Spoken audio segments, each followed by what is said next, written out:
안녕하세요.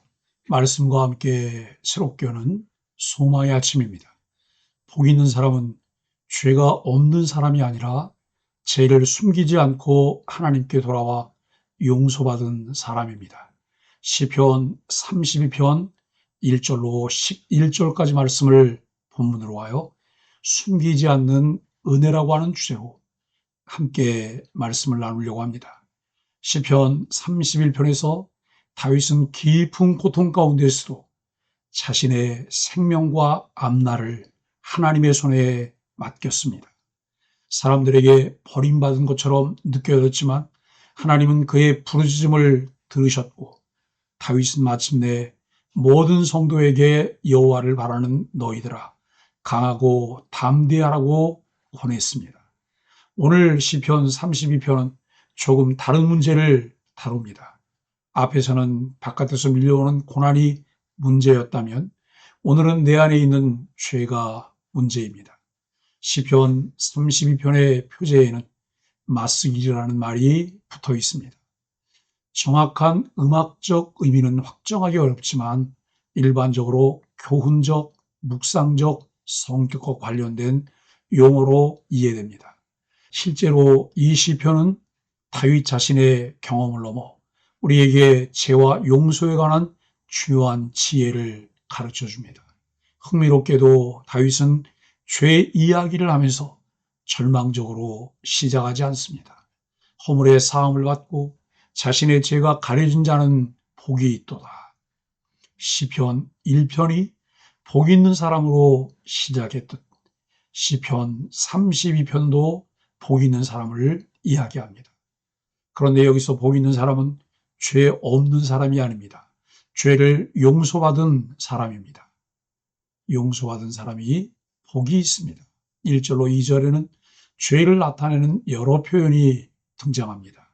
허물은 하나님의 뜻을 거스르는 반역을, 죄는 하나님의 뜻에서 벗어난 상태를, 죄악은 뒤틀리고 잘못된 모습을 가리키는 말입니다. 서로 의미가 겹치지만 함께 사용되면서 인간의 죄를 폭넓게 보여줍니다. 그런데 죄를 표현하는 말만 다양한 것이 아닙니다. 하나님의 용서도 풍성하게 표현됩니다. 사하셨습니다. 가려주셨습니다. 죄악을 정죄하지 않으셨습니다. 죄를 가린다는 것은 하나님께 죄를 숨긴다는 뜻이 아닙니다. 하나님께서 용서하셔서 더 이상 그 죄를 정죄의 근거로 삼지 않으신다는 의미입니다. 사도 바울도 로마서 4장에서 이 말씀을 인용하며 행위가 아니라 믿음으로 의롭다 하심을 받는 복을 설명합니다. 복 있는 사람은 완벽한 사람이 아닙니다. 자신의 죄를 하나님께 가지고 가서 용서의 은혜를 받는 사람입니다. 죄를 숨기면 마음이 무거워집니다. 그런데 다윗이 처음부터 죄를 고백했던 것은 아닙니다. 내가 입을 열지 아니할 때 종일 신음함으로 내 뼈가 쇠하였도다. 다윗은 한동안 침묵했습니다. 여기서 침묵은 하나님 앞에서 평안히 머무는 침묵이 아니라 죄를 인정하지 않는 침묵입니다. 그 결과 마음은 편안해지지 않았습니다. 오히려 더 무거워졌습니다. 주의 손이 주야로 나를 누르시오니 내 진액이 빠져서 여름 가뭄에 마름같이 되었나이다. 시편의 시적 표현은 죄책감과 하나님의 징계 아래에 있는 다윗의 깊은 고통을 보여줍니다. 죄를 숨긴다고 죄가 사라지지는 않습니다. 사람에게는 숨길 수 있어도 하나님께는 숨길 수 없습니다. 오히려 감추려 할수록 마음은 더 무거워집니다. 이것이 죄의 속성입니다. 죄를 숨길수록 우리를 자유롭게 하는 것이 아니라 더 깊이 묶어놓습니다. 고백했더니 용서하셨습니다. 그러나 5절에서 놀라운 전환이 일어납니다. 내가 이르기를 내 허물을 여호와께 자복하리라 하고 주께 내 죄를 아뢰고 내 죄악을 숨기지 아니하였더니 곧 주께서 내 죄악을 사하셨나이다. 다윗이 한 일은 단순합니다. 숨기지 않았습니다. 자기 죄를 변명하지 않았고 다른 사람에게 책임을 돌리지도 않았습니다. 그대로 하나님께로 가지고 나갔습니다. 그리고 하나님께서 하신 일도 분명합니다. 사하셨나이다. 이것이 복음의 놀라움입니다.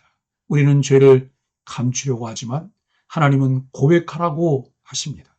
우리는 정죄를 두려워하지만 하나님은 회개하고 돌아오는 사람에게 용서를 베푸십니다. 회개는 하나님께 혼나는 자리가 아니라 하나님의 용서를 경험하는 자리입니다. 그러므로 죄를 발견했다면 하나님에게서 멀어지지 마십시오. 오히려 더 빨리 하나님께 돌아가야 합니다. 용서받은 사람에게 하나님은 피난처가 됩니다. 다윗은 자신의 경험을 모든 경건한 사람에게 적용합니다. 이로 말미암아 모든 경건한 자는 주를 만날 기회를 얻어서 주께 기도할지라. 그리고 7절에서 아름다운 고백을 합니다. 주는 나의 은신처이오니 환난에서 나를 보호하시고 구원의 노래로 나를 두르시리로다. 죄를 숨길 때 하나님의 손은 자신을 누르는 것처럼 느껴졌습니다. 그러나 죄를 고백한 뒤에는 같은 하나님을 나의 은신처라고 부릅니다. 하나님이 변하신 것이 아닙니다. 하나님과의 관계를 가로막고 있던 죄를 더 이상 숨기지 않게 된 것입니다. 죄인은 하나님에게서 숨어야 살 것 같지만 실제로는 정반대입니다. 하나님께 숨지 말고 하나님 안에 숨으십시오. 그곳이 가장 안전한 자리입니다. 용서받은 사람은 새로운 길을 배웁니다. 8절부터는 어조가 달라집니다. 내가 내 갈 길을 가르쳐 보이고 너를 주목하여 훈계하리로다. 이 말씀의 화자를 하나님으로 이해하는 견해와 자신의 경험을 바탕으로 다른 사람을 가르치는 시편 기자로 이해하는 견해가 모두 있습니다. 어느 쪽이든 문맥의 중심은 분명합니다. 용서는 과거의 죄를 지우는 데서 끝나지 않고 새로운 길을 걷게 합니다.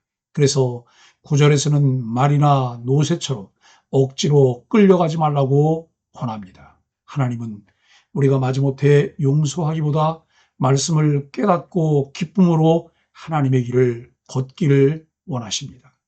참된 회개는 잘못했습니다라는 말로 끝나지 않습니다. 방향을 바꾸는 것입니다. 죄에서 돌아서서 하나님의 길을 다시 걷는 것입니다. 마지막에는 기쁨이 남습니다. 시편은 죄에 대한 이야기로 시작했지만 마지막은 무거운 죄책감으로 끝나지 않습니다. 악인에게는 많은 슬픔이 있으나 여호와를 신뢰하는 자에게는 인자하심이 두루리로다.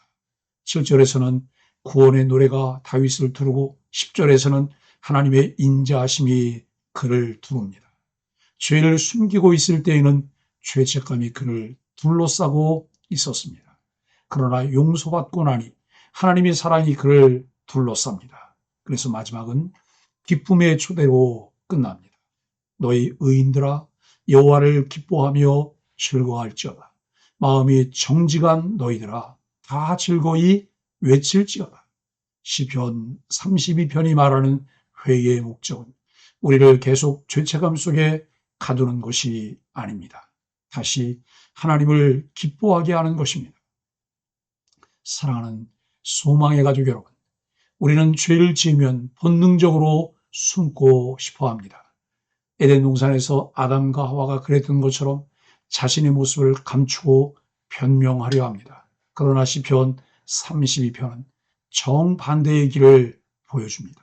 숨기지 마십시오. 하나님께 가지고 나오십시오.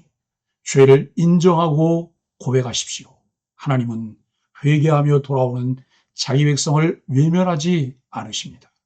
다윗은 죄를 숨길 때 메마른 여름처럼 살아갔지만 죄를 고백한 뒤에는 하나님의 용서와 인자하심 안에서 다시 노래했습니다. 복 있는 사람은 죄가 한 번도 없는 사람이 아닙니다. 죄를 숨기지 않고 하나님께 돌아와 용서받는 사람입니다. 오늘도 하나님 앞에 마음을 정직하게 열어놓으십시오. 우리가 죄를 고백하면 하나님께서는 용서하시고 다시 일으키시며 걸어가야 할 길을 가르쳐 주십니다. 죄를 숨기지 않고 하나님께 돌아와 용서받은 복 있는 사람이 소망의 가족들이 되기를 예수 그리스도 이름으로 간절히 축복합니다. 함께 말씀으로 소망의 아침 감사의 기도를 드립니다. 주님, 우리의 허물과 죄를 고백할 때 외면하지 않으시고 용서하여 주시니 감사합니다. 주님, 죄책감에 숨어 살지 않고 하나님을 안전한 피난처로 삼게 하시니 감사합니다. 주님, 용서받은 우리에게 다시 걸어갈 길을 가르치시고 기쁨으로 살아가게 하시니 감사합니다. 예수님의 이름으로 기도합니다. 아멘.